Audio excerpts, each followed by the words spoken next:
उनको बोलने के लिए मौका नहीं दिया गया।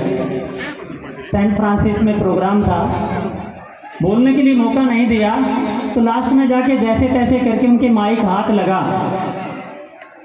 तो उस समय इतना स्टेज और ये सिस्टम नहीं था कहीं पर भी, नीचे ही बैठ के लोग सुनते थे और माइक हाथ में ही रखते थे, छोटा मोटा जो भी होता था, माइक था या नहीं था उस समय, बहुत पुरानी बात है। तो कहते हैं विवेकानंद जी ने इतना मंत्र मुग्ध भाषण दिया कि वो भाषण देते गए, थोड़े थोड़े पीछे हटते गए।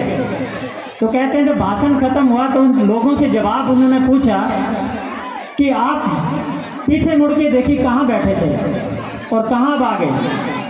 जिस देश के सदस्य को आप माइक देना पसंद नहीं करते थे, उस देश के इस व्यक्ति ने आकर आपको इतना मंत्र मुग्ध कर दिया कि आप मेरी तरफ खींचे आ रहे हो। तो कितनी गर्मी है इस साइड के अंदर, शायद पसीना आ रहा है, लेकिन फिर भी जो है पंडाल में सारे लोग कितने मंत्र मुग्ध होकर इन बच्चों के प्रोग्राम देख रहे हैं।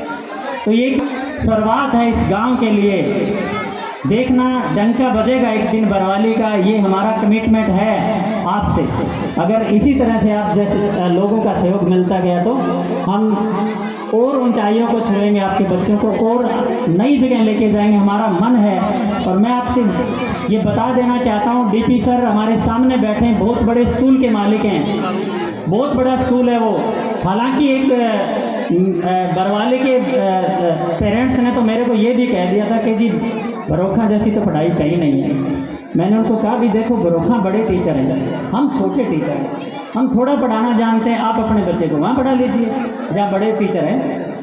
तो कोई भी ऐसा प्रोग्राम इस क्लस्टर के अंदर 20 स्कूल आते हैं, मैं गांव वालों को बता देना चाहता हूँ, कोई ऐसा प्रोग्राम नहीं है जिसमें बरवाली स्कूल के बच्चे भाग ना लें। डीपी सर 3 प्रोग्राम थे, अब लगातार विनोद पंच इस बात के गवाह हैं, 3 दिन लगातार उनकी गाड़ी सिरसा गई है। बरोखा इतना बड़ा स्कूल है, डीपी साहब बता देंगे एक भी बच्चा उनका गया है। तो ये शुरुआत है, ये भी शुरुआत है। आप देखना आने वाले दिनों में क्या होगा। ये बच्चों के अंदर आग लगाई है हमने थोड़ी सी कि आप आगे बढ़िए, हम आपके साथ हैं। यहाँ से सिरसा पहुंचकर प्रोग्राम देना, हारना जीतना अलग बात है, वहाँ जाकर प्रोग्राम प्रस्तुत करना, बच्चों को ले जाना बहुत बड़ी बात है। ये सारे घबराते हैं, जिम्मेवारी लेनी पड़ती है। बच्चा यहाँ से चढ़ता है ना और वापिस जब तक घर ना पहुँचे ना, तब तक हमारे कलेजा हाथ में रहता है भी कहाँ कोई घटना ना घट जाए, बच्चे पहुँचे हैं कि नहीं पहुँचे। लेकिन जो स्कूल जिम्मेवारी नहीं लेते वो कहते हैं कोई प्रोग्राम ही नहीं है। तो ABRC मैम से जब बात होती है ना, वो कहते हैं सर आपको तो आना ही पड़ेगा। क्यों? हम क्यों आए अकेले, और स्कूल नहीं है आपके पास। लेकिन उनको, हमें खुशी है, हमें इस बात की खुशी है कि उनको ये फख्र है कि बरवाली स्कूल पार्टिसिपेट करेगा, चाहे एक ही बच्चा जाए।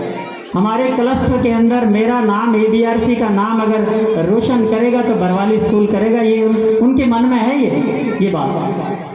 तो ये आप जैसे लोगों का सहयोग है, ये हम अकेला कुछ नहीं कर सकते, ना पूरा टीचर स्टाफ कुछ कर सकता अकेला, आपका सहयोग है। एक फोन के साथ हमारे कुछ ऐसे सदस्य हैं, पंच साहब हैं, और एक जिनके बच्चे पढ़ते हैं, उनका छोटा आती है, उनके पास मैं नाम नहीं जानता, उनकी गुड़िया 1/2 2/4 का प्रोग्राम, क्या नाम है सर? क्या तरसेम सर, बड़ा वो फ़ोन कर बड़ी जिम्मेदारी से काम करते हैं। अभी हमने एक वैक्यूम क्लीनर मंगाया है बच्चों की डिमांड पे कि सर, तो मैंने बात की, उनके बच्चे पढ़ते हैं, मैं जानता हूं उनका। एक बार उनकी दुकान पे PT सर मेरे को लेके गए थे बस स्टैंड के सामने।